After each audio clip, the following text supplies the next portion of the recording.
Γεια σας, είμαι ο Νίκος και σήμερα θα σας δείξω πώς να φτιάξετε μια βόμβα. Μικρή βέβαια. Λοιπόν, θα χρειαστείτε μαγειρική σόδα, ξύδι και κάπου να τα βάλετε αυτά τα δύο με καπάκι. Εγώ βέβαια χρησιμοποιούσα βανίλιες έτοιμες και έβγαζα και τις έβαζα στο στόμιο. Έβαζα τη σόδα και μέσα το ξύδι. Τέλος πάντων, δεν έχουμε σήμερα. Λοιπόν, ανοίγουμε το καπάκι. Βάζουμε μέσα το ξύδι.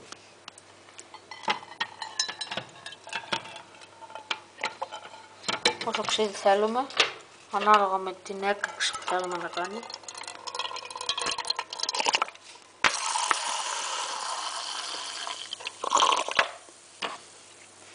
Και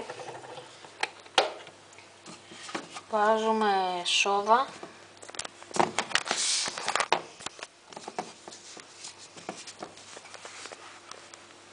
Ναι,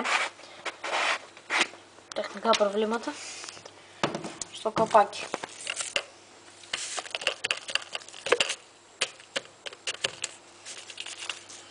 Αφού βάλουμε τη σόδα, την πιέζουμε με το χέρι μας για να κολλήσει.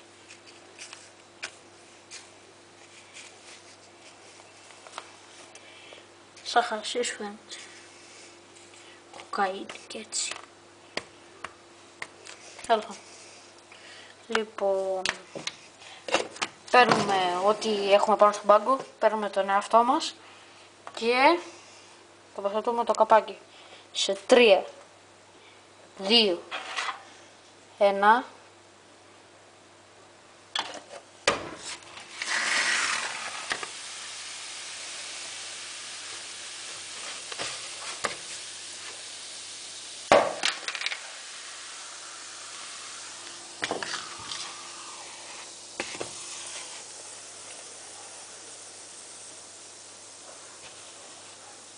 Βέβαια εγώ αυτό το ονομάζω τεχνική δυσκολία γιατί δεν έγινε καθόλου σωστά.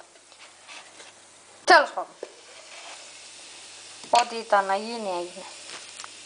Αυτά από μένα. Γεια σας και θα τα πούμε την επόμενη φορά.